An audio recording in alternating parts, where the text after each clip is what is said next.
नमस्कार दोस्तों, मेरे चैनल एडुवेब में आपका स्वागत है। आज हम धर्म पत्नी एवं उसका घर परिवार एवं समाज में क्या योगदान है, इस विषय में विस्तार से चर्चा करेंगे। आज का ये वीडियो हमारे समाज को एक सकारात्मक दिशा देने में काफ़ी महत्वपूर्ण होगा। तो चलो शुरू करते हैं आज का ये वीडियो। पत्नी के बिना पुरुष तीर्थ नहीं कर सकता, यज्ञ नहीं कर सकता, दान नहीं कर सकता और कोई भी धर्म से संबंधित कार्य नहीं कर सकता। पत्नी ही पति के धर्म का मूल है। अतः आप समझ सकते हैं कि पत्नी का पति के जीवन में कितना महत्व है। धर्म पत्नी का इज्जत मतलब घर स्वर्ग। यह वाक्य एक प्राचीन भारतीय संस्कृति की धारणा को समर्थन करता है, जिसमें पति की स्त्री का सम्मान करना उत्तम कर्तव्य माना जाता है। पतिव्रता और पतिपरायणता के अनुसार पत्नी का इज्जत, स्थायित्व और सुख का प्रतीक होता है। आज के इस वीडियो में हम इस प्राचीन धारणा का विश्लेषण करेंगे, उसके महत्व को समझेंगे और आधुनिक समय में इसका महत्व और स्थिति को देखेंगे। प्राचीन धारणा और इतिहास। धर्म और संस्कृति के दृष्टिकोण से पति पत्नी का संबंध बहुत महत्वपूर्ण होता है। पत्नी को पति की सेवा, सम्मान और पूजन का अधिकार होता है। उसके साथ ही उसे गृहस्थ धर्म की पालना के माध्यम से अपने पति की सहायता करना चाहिए। पुराणों, ग्रंथों और वेदों में इस धारणा का समर्थन किया गया है। धार्मिक प्राथमिकता और इज्जत। पतिव्रता, पतिपरायणता और पति सेवा के माध्यम से पत्नी को धार्मिक प्राथमिकता का अभ्यास करना चाहिए। यह उसके धार्मिक और सामाजिक उत्थान में मदद करता है और उसे घर की सुख शांति का अनुभव करने में सहायक होता है। समाज में पत्नी की भूमिका क्या है? आधुनिक समाज में स्त्री की भूमिका समाज में बदलती जा रही है। उसे अब शैक्षिक, सामाजिक और आर्थिक क्षेत्रों में अपनी पहचान बनाने का मौका मिल रहा है। इसके बावजूद पति परायणता और पतिव्रता का महत्व बना रहता है और समाज में इसे सम्मानित किया जाता है। धर्म पत्नी के बारे में रामायण क्या कहता है? आइए इस पर चर्चा करते हैं। एक पत्नी को पति के धर्म संकट में कैसे साथ निभाना चाहिए, पत्नी का क्या धर्म होता है, उर्मिला जी साक्षात इसका प्रमाण है। उर्मिला जी ने 14 वर्षों तक अयोध्या में रहकर माता सुमित्रा की सेवा की थी और माता सुमित्रा को अपने पुत्र लक्ष्मण की कमी महसूस नहीं होने दी थी। धर्म पत्नी के बारे में धर्म ग्रंथ क्या कहते हैं, आइए इस पर एक नज़र डालते हैं। धर्म ग्रंथों में धर्म पत्नी को एक पति के जीवन में महत्वपूर्ण भूमिका दी गई है। वेदों, स्मृतियों और पुराणों में धर्म पत्नी के प्रति सम्मान और उनके साथ न्याय की महत्ता को विस्तार से वर्णित किया गया है। धर्म शास्त्रों के अनुसार पति के प्रति पत्नी का प्रेम, सम्मान और सेवा करना उनका धर्म है। पति पत्नी के बीच संबंध को सामंजस्य और प्रेम भरा बनाए रखना आवश्यक माना गया है। पति के साथ पत्नी का सामंजस्यपूर्ण व्यवहार समृद्धि और सुख का मूल है। धर्म पत्नी के रूप में उन्हें उनके पति का सहारा और साथी माना गया है, जिससे उनके पति के धार्मिक और सामाजिक कर्तव्यों का समर्थन मिले। वे अपने पति के साथ साझा जीवन बिताने का आदर्श दिखाती हैं। यहाँ ध्यान देने योग्य है कि यह सामाजिक समर्थन केवल पति के लिए ही सीमित नहीं है, बल्कि उसके परिवार और समाज के लिए भी होता है। पति पत्नी के बीच यह संबंध प्रेम, सम्मान और सहानुभूति पर आधारित होना चाहिए, जिससे समृद्धि और समाज का विकास हो सके। इस रूप में धर्म ग्रंथों ने धर्म पत्नी की महत्वपूर्ण भूमिका को प्रमोट किया है, जिससे समाज की समृद्धि और सामंजस्य का संरक्षण हो सके। धर्म पत्नी के बारे में वेद क्या कहता है?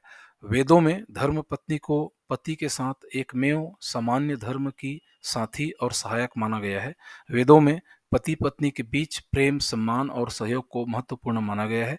उन्हें परस्पर साथी और सहायक के रूप में वर्णित किया गया है। ऋग्वेद क्या कहता है? ऋग्वेद में पति की उपासना करते हुए पत्नी को उसके साथ सहयोग करने की प्रेरणा दी गई है। उसमें पति के साथ पत्नी का सामर्थ्य और सहयोग का महत्व वर्णित है। यजुर्वेद में पत्नी को पति के साथ सहायता करने का निर्देश दिया गया है। यहाँ उनका धर्म उनके पति के साथ समर्पित रहना और उनके धार्मिक और सामाजिक कर्तव्यों का सहयोग करना है। सामवेद में पत्नी को पति के साथ एकता और समानता का संदेश दिया गया है। वहाँ पति पत्नी को साथ मिलकर आराधना करने का निर्देश दिया गया है, जो उनके बीच समर्थन और प्रेम का प्रतीक होता है। अथर्ववेद में पत्नी को पति के साथ साझा जीवन बिताने का संदेश दिया गया है। वहाँ पति पत्नी के बीच सौहार्दपूर्ण संबंध को महत्वपूर्ण माना गया है, जो उनके बीच संबंध को मजबूत बनाता है। वेदों में धर्मपत्नी को पति के साथ साझा जीवन बिताने का संदेश दिया गया है और उनका सहायक और साथी के रूप में महत्वपूर्ण योगदान को माना गया है। पत्नी और धर्मपत्नी में क्या अंतर है? पत्नी और धर्मपत्नी या अर्धांगिनी सब एक ही हैं। हिंदू एवं अन्य धार्मिक मान्यताओं के अनुसार पति पत्नी का संबंध धार्मिक माना गया है। धर्मपत्नी से आप क्या समझते हैं? वह स्त्री जिसके साथ धर्मशास्त्र की रीति रिवाज के मुताबिक विवाह हुआ हो तथा वह धर्मशास्त्र के रास्ते में चले, जीवन निर्वाह करे, वही एक सच्चा धर्मपत्नी है।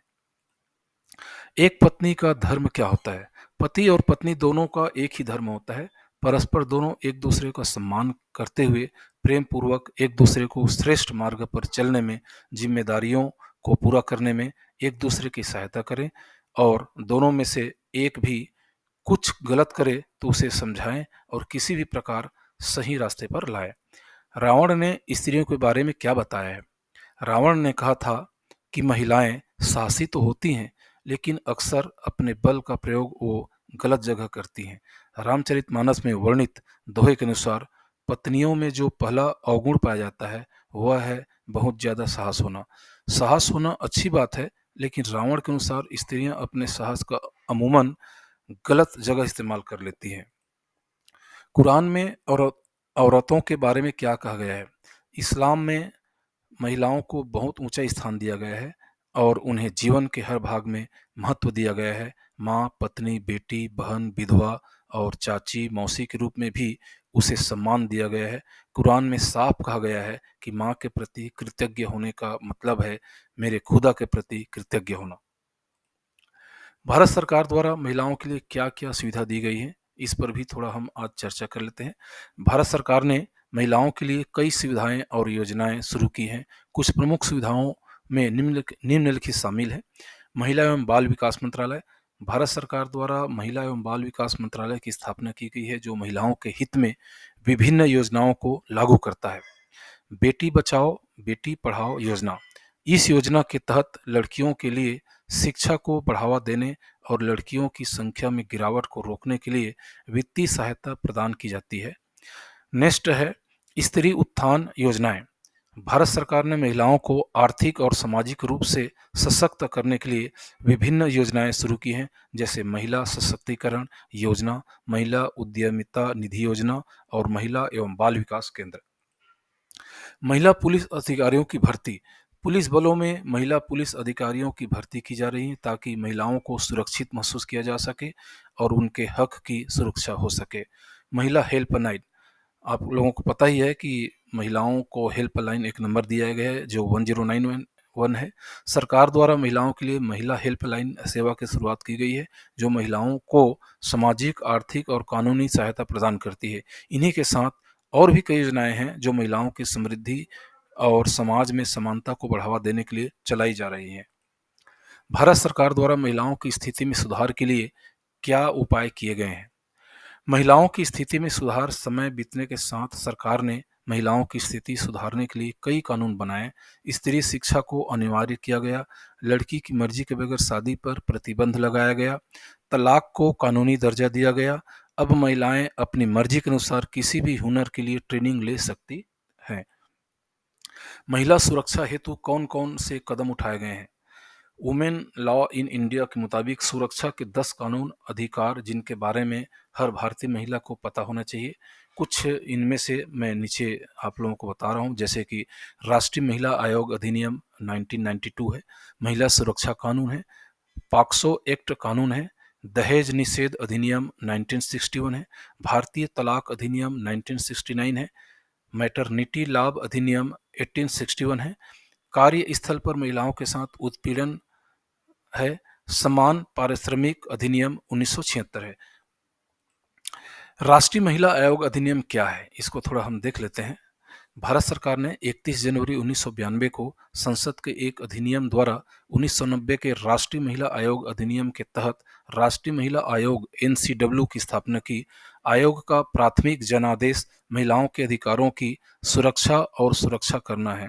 कोई भी महिला अपनी परेशानी के तहत यहाँ शिकायत दर्ज करवा सकती हैं। साथ ही महिलाओं के किसी भी अधिकार का उल्लंघन हो रहा हो तो भी नेशनल कमीशन फॉर वीमेन से मदद ली जा सकती है।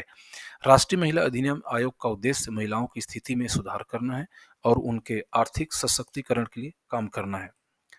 महिला सुरक्षा कानून।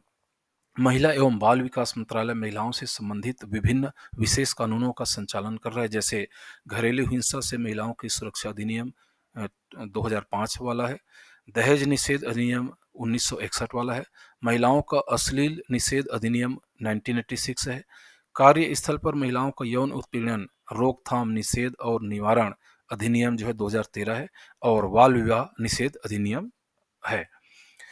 पॉक्सो एक्ट कानून 2012 ये क्या है आइए देखते हैं। यौन अपराधों से बच्चों का संरक्षण अधिनियम 2012 जिसको हम पॉक्सो अधिनियम कहते हैं, और इसके नियम सभी चरणों में बच्चों के हितों की रक्षा करते हुए उन्हें शारीरिक, भावनात्मक या यौन शोषण से बचाने के उद्देश्य से बनाए गए थे। 18 वर्ष से कम आयु के सभी व्यक्ति, पुरुष या महिला, पॉक्सो अधिनियम के तहत सुरक्षा पाने के हकदार हैं। निष्कर्ष। आज के वीडियो का हम पूरा अगर निष्कर्ष देखें तो धर्मपत्नी एक पत्नी की भूमिका और महत्व को व्यक्त करता है। वह पति के साथ एक साझेदारी और साथी होती है जो परिवार और समाज के संरक्षण में महत्वपूर्ण भूमिका निभाती है। उसका काम पति के साथ मिलकर परिवार की देखभाल करना, समृद्धि और खुशहाली को बढ़ाना और समाज में नैतिकता और सामाजिक मूल्यों को स्थापित करना होता है। धर्मपत्नी का सम्मान और समर्थन पति के लिए महत्वपूर्ण होता है, जिससे परिवार में सौहार्द और खुशहाली बनी रहती है। धर्मपत्नी न केवल घर की व्यवस्था में महत्वपूर्ण भूमिका निभाती है, बल्कि समाज में भी एक सकारात्मक योगदान देती है। इस प्रकार धर्मपत्नी परिवार और समाज की आधारशिला होती है, जो समृद्धि और सामाजिक समरसता के लिए आवश्यक होती है। तो वीडियो दोस्तों, आज का मेरा वीडियो यहीं पर समाप्त होता है। मुझे उम्मीद है कि आज के वीडियो उन महिलाओं को और आप लोगों को भी बहुत अच्छा लगा होगा, क्योंकि इसमें मैंने पूरा विस्तार से बता दिया है। जो मेरे वीडियो को पहले बार देख रहे हैं, कृपया लाइक, शेयर, सब्सक्राइब कर दीजिए। और यूट्यूब में मेरा चैनल है एडू वेब, है ना, तो इसको आप सब्सक्राइब कर सकते हैं। तो आज के लिए बस इतना ही। थैंक यू, धन्यवाद।